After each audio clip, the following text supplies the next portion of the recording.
How can you go on a work trip to another country? You don't have a job, so why are you making up stories like that? It's not made up. I genuinely have a job that requires me to go abroad. Well, we're getting divorced then. I can't be with someone who lies. And with that, he stormed out of the room. He thinks I'm lazy and unemployed because I work from home. But I have a stable income and help with our expenses, yet he refuses to see that. A few days after I got back from my work trip, I found papers saying we were getting divorced, already signed. I understand now. If he can't see things differently, maybe it's best we go our separate ways. So I signed the papers and head to the state court. My name is Hannah Robinson. I'm 29 years old. My husband's name is Jake. He's 30. We met in college and we got married when I was 25. We were more like best friends than romantic partners, always honest with each other. That openness was good, but sometimes it led to unexpected outcomes. For me, it all changed when I talked about my dream with him. My dream is to run an online store selling imported goods. The idea came up during my part-time job at a boutique while I was in college. I've always loved foreign designs and was drawn to them even during my part-time gig. After I graduated, I worked full-time at that boutique, but I couldn't shake my dream. I wanted to open my own shop and fill it with my favorite foreign goods, sharing them with customers. My parents and friends cheered me on, saying things like "good luck" and "you'll make it." Surely Jake would understand my dream and support me. So when Jake got home from work, I tried to casually bring up my dream. "Hey Jake, you know I've been mentioning wanting to open my own shop, right?" "Well, about that." "Oh, not this again. You can't just do things on a whim. You should just give up." "Why would you say that?" "This isn't just a sudden idea. It's something I've been thinking about for a long time. Sometimes things just aren't possible. Life isn't as easy as you think it is. You don't have to be so harsh. Why do you always shoot down my ideas right away?" I say, my voice rising unintentionally. My thoughts brushed aside. Jake gives me a cold look, his tone sharp. "Fine, then tell me, what's your backup plan if this business of yours fails?" "Well, I don't expect it to be an instant success." "And what about your income in the meantime? The bills and living costs we share. Are you saying I have to handle it all now?" "Fine, do whatever you want," Jake says dismissively. "But if it doesn't work out and you regret it, don't come crying to me." Every time I talk about starting my own business, Jake gets irritated. The reason is simple. He worries about my income becoming unstable. I work at an import shop that's doing well with lots of customers. Because of that, I earn a good amount, maybe even a bit more than Jake, who's an office worker. I've been covering more expenses like meals and rent because of this. But Jake can't handle the idea of my income going down. At first he'd say things like "take your time" and "prepare well," but now he's just trying to discourage me. Still, I won't give up on my dream of owning my own shop, no matter how much Jake opposes it. I decided to prioritize chasing my dream. Despite Jake's objections, I pushed forward, and at 26, I launched my own online boutique. At first, things were tough, just like Jake had warned. But over time, I tried different strategies. I made the most of being online, worked with well-known e-commerce platforms, used social media for promotion, and did everything I could. And thanks to all this effort, a year after starting my own business, I managed to secure a stable income. From there, I grew my customer base and expanded my product range. Now my annual sales reached $300,000. Because Jake had been so against it, I never talked to him about my sales. I figured he wouldn't be interested anyway, and he never asked. But he always reminded me about the bills and living expenses. I just handed over the money he asked for without argument and tried to keep work-related talk neutral. Then one day, I got a message in the DMs of my online shop. "I'm a regular customer of your shop. I was wondering, could you start selling furniture in addition to the international knickknacks?" Actually, many customers had asked me to add furniture to my shop's offerings. But selling furniture online is tricky compared to smaller items. Furniture is more expensive, and factors like material matter a lot. Even though I had experience working at an import shop, selling furniture without seeing it first comes with risks. So I decided to reach out to my old boss at the import shop to talk about it. "Hello, is this the manager? I'd like to discuss something with you." As soon as Maggie, the manager, recognized me, she sounded genuinely excited. "Hannah, it's been a while. If there's anything I can do to help, just let me know." Well, I've been getting requests to sell furniture in my online shop. Furniture? That sounds like a challenge. So I was thinking of seeing the items in person before selling them. How do you source your items, Maggie? I see what you're getting at. I can definitely help with that. Maggie, who had connections with overseas suppliers from before, offered to reach out to one of them and organize for them to supply furniture to my online shop. Thanks to my good relationship with Maggie, the overseas supplier agreed to Maggie's suggestion. I decided I would travel abroad to find the furniture, but I couldn't just leave without telling my husband. So that night, I brought it up with him. Jake, about the week after next, would it be okay if I was away for about a week? A week? Why do you need to be gone for so long? Well, you see, I might have to go abroad for work with Maggie from the shop I used to work at. Huh, going abroad? That's a pretty unbelievable lie. What do you mean? My husband pointed at me, his expression mocking. You're going overseas for work? You barely have a job. What are you even talking about? Well, hold on a second. You know I have my online shop, right? This trip abroad is for finding items to sell in the shop. So if you think I'll just buy into a work-related lie, are you kidding me? Your little side business, there's only so much it can achieve.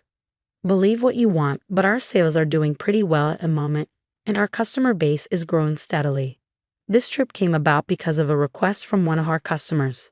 If you keep insisting I won't let you, practically a homebody, leave for a whole week. With a beer in hand, my husband stormed off to the bathroom. I let out a deep sigh without meaning to. Why can't you try to understand? His reaction is too harsh just because he doesn't approve of my work. But I can't just go abroad without his permission. I have to convince him, no matter what. Even though I was hesitant to bring it up again, I couldn't ignore the issue. The next day, when my husband came back from work, I tried talking to him once more. Jake, about what we talked about yesterday, look, I'm tired. I don't have time to entertain your accusations. I'm just stating the facts. An unemployed person going on a business trip abroad. You're pretty good at spinning tales. I'm not lying. I really need to go abroad for work, I insisted, grabbing his arm to plead with him, but he looked down at me mocking. Oh really? Well, liars get divorced too. Divorced? What are you saying? You know I can't stand liars, especially people like you who are always trying to show off. I didn't mean. Shut up. You just want an excuse to go on a vacation abroad. And I bet your boss is a man too, right? Divorce. Divorce. I'll make sure to demand my share of everything. With that, he stormed out of the room. In that moment, anger boiled inside me, making my veins throb. Who does he think he is? He looks down on me just because I work from home. He only wants to feel superior. Enough is enough. If that's how he wants it, then I'll do as I please. From then on, I stopped asking for his permission and went ahead with my business trip abroad as planned. 2 weeks later, I flew overseas with Maggie as scheduled. We went straight to our suppliers in the UK, where we checked out the furniture and accessories for my boutique. While abroad, I took advantage of the opportunity to do some sightseeing with Maggie, enjoying some fulfilling days. But it wasn't all smooth sailing. My phone was bombarded with messages from Jake. You didn't actually go abroad, did you? Come back home now. I'll forgive you if you return today. Time's up. We're getting divorced, you worthless woman. Each message only annoyed me more, but I chose not to respond. I knew any reply from me would just make things worse. When I got back, if he's willing, we'll talk again. With that decision in mind, I enjoyed a carefree week abroad. When the business trip ended, I said goodbye to Maggie at the airport and started my journey home. Facing Jake was uncomfortable, but I braced myself and walked through the front door. I'm home. The house was dark, with no welcoming lights. As I made my way to the living room, I found laundry scattered on the floor and no space to walk. Dirty dishes and noodle containers were left in the sink. Amidst this mess, I noticed a piece of paper on the desk. What is this? It was a filled-out divorce paper. Beside it was a rough note that read, "To the cheating, jobless woman. I'm ending things with you since you never listen. Fill out the divorce papers immediately. If you want forgiveness, come to my parents' house. Then I'll reconsider." Just reading the note, I could imagine Jake's smug face. He probably thinks if he wrote this, I'd rush to apologize. But I had no intention of doing so. I signed the divorce papers and went straight to the state court. The divorce was accepted without any issues. Then, I went to the real estate agent and canceled the lease for our current apartment. Actually, this apartment was mine from when I was single. Jake moved in when we started living together because it was big enough. We talked about finding a bigger place when we had kids, but that's not happening now. After canceling the lease, I started packing immediately. The next day, I sent all my stuff back to my parents' house and arranged for Jake's things to be sent to his parents' house. All the while, he kept sending me messages with absurd demands. Stop being stubborn and come apologize now. You have until the end of the week.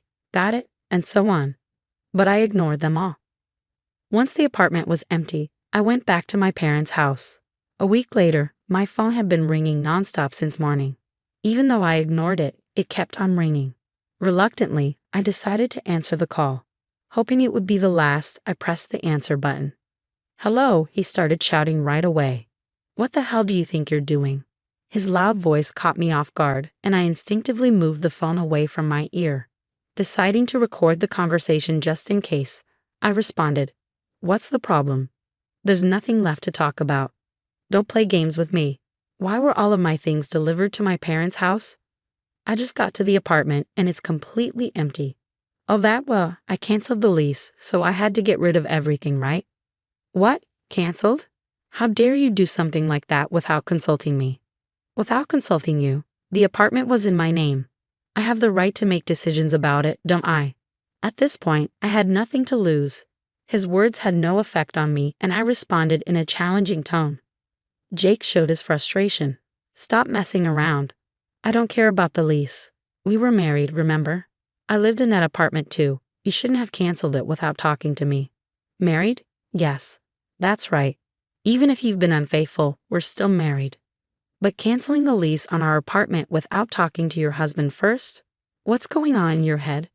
Do you think you can just do whatever you want, especially since you're not working? I can't forgive you for this." He kept shouting, not caring about how I felt at all. He's so angry. He doesn't even care about me, I thought. I decided it was time to tell him the truth. Hate to break it to you, but you're getting all worked up about not forgiving me. We're not married anymore, okay?" "What? What do you mean?" "I turned in the divorce papers you forgot about, so now we're not married anymore. Why would I keep renting a place for someone I don't even know?" "Wait, are you kidding? You don't have a job. You'd be in trouble without my support." "What? That's ridiculous. I never depended on you for anything." Caught off guard, Jake was speechless on the phone. I felt a rush of frustration and couldn't hold it in any longer. "You've underestimated me all this time. I'm not the lazy person you think I am. I didn't cheat on you. I was traveling for work to take care of my clients. If you can't believe that, it's okay, but I won't forgive you." "But wait, your online business. It's not easy to increase sales. I've been working hard for 3 years. You don't understand anything and won't even try." 3 years.